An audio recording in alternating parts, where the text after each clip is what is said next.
Ya, selamat malam teman-teman semua. Selamat jumpa kembali kita di mata kuliah teori organisasi. Untuk part berikutnya, kita akan membahas mengenai konflik organisasi part 1 ya. Oke. Konflik dalam organisasi, konflik adalah suatu proses antara dua orang di mana salah satu pihak berusaha menyingkirkan pihak lain dengan cara menghancurkannya atau membuatnya menjadi tidak berdaya.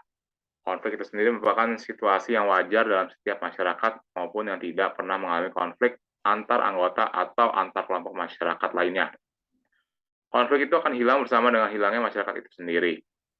Konflik yang dapat terkontrol akan menghasilkan integrasi yang baik. Namun, sebaiknya integrasi yang tidak sempurna dapat menciptakan suatu konflik.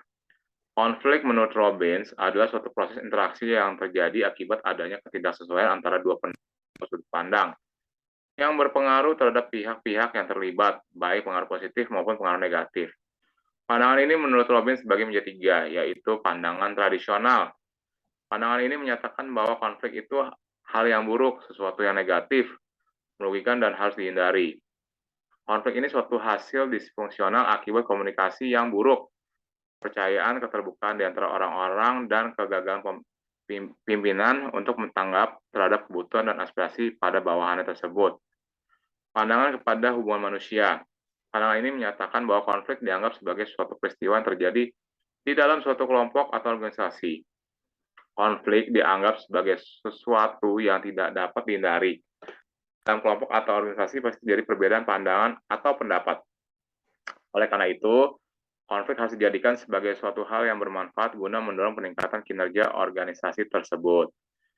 Berikutnya, pandangan interaksionis. Pandangan ini menyatakan bahwa mendorong suatu kelompok atau organisasi terjadinya suatu konflik. Hal ini disebabkan suatu organisasi aktif, tenang, damai, dan serasi cenderung menjadi statis, apatis, tidak aspiratif, dan tidak inovatif. Oleh karena itu, konflik perlu dipertahankan pada tingkat minimum secara berkelanjutan, sehingga tiap anggota di dalam kelompok tersebut tetap semangat dan kreatif. 5 jenis konflik dalam organisasi. Konflik dalam diri individu yang terjadi bila individu menghadapi ketidakpastian tentang pekerjaan yang diharapkan. Untuk melaksanakannya bila berbagai permintaan pekerjaan saling bertentangan atau bila individu diharapkan untuk melakukan lebih dari kemampuannya. Konflik antar individu dalam organisasi yang sama, di mana hal ini sering diakibatkan oleh perbedaan-perbedaan kepribadian. Konflik ini berasal dari adanya konflik antar peranan, pengurus, dan anggota. Konflik antar individu dan kelompok yang berhubungan dengan cara individu menanggapi tekanan untuk keseragaman yang dipaksakan oleh kelompok kerja mereka. Sebagai contoh, seorang individu mungkin dihukum atau diasingkan oleh kelompok kerjanya karena melanggar norma-norma kelompok. Konflik antar kelompok dalam organisasi yang sama akan terjadi pertentangan kepentingan antar kelompok atau antar organisasi. Konflik antar organisasi yang timbul sebagai akibat bentuk persaingan ekonomi dalam sistem perekonomian suatu negara. Konflik ini telah mengarahkan timbulnya pengembangan produk baru, teknologi dan jasa, harga-harga lebih rendah, dan penggunaan sumber daya lebih efisien. Penyebab terjadi konflik dalam organisasi yaitu perbedaan individu yang meliputi perbedaan pendirian dan perasaan, perbedaan kebudayaan sehingga membentuk pribadi-pribadi yang berbeda pula, perbedaan kepentingan individu atau kelompok, perubahan nilai yang cepat dan mendadak dalam masyarakat, dan perbedaan pola interaksi yang satu dengan yang lainnya. Ada beberapa cara untuk menangani konflik, yaitu introspeksi diri, mengevaluasi pihak-pihak terlibat, identifikasi sumber konflik. Artikel 1994 menjelaskan ada 5 tindakan dapat dilakukan dalam menangani konflik, yaitu 1. Berkompetisi. Tindakan ini dilakukan jika kita mencoba memaksakan kepentingan diri sendiri di atas kepentingan yang lain. Tindakan ini bisa sukses dilakukan jika situasi saat itu membutuhkan keputusan cepat. Kepentingan salah satu pihak lebih utama dan pilihan kita vital hanya perlu diperhatikan. Situasi menang kalah akan terjadi di sini. Pihak yang kalah akan merasa dirugikan dan dapat menjadi konflik yang berkepanjangan. Tindakan ini bisa dilakukan dalam hubungan atasan-bawahan, di mana atasan menempatkan kepentingannya, kepentingan organisasi, bawahan. Menghindari konflik.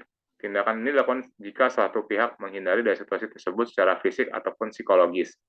Sifat tindakan ini hanyalah menunda konflik yang terjadi. Situasi menang kalah terjadi lagi di sini.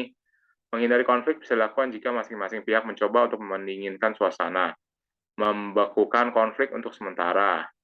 Dampak kurang baik bisa terjadi jika saat yang kurang tepat, konflik meletus kembali. Ditambah lagi jika salah satu pihak menjadi stres karena merasa masih memiliki hutang menyelesaikan persoalan tersebut.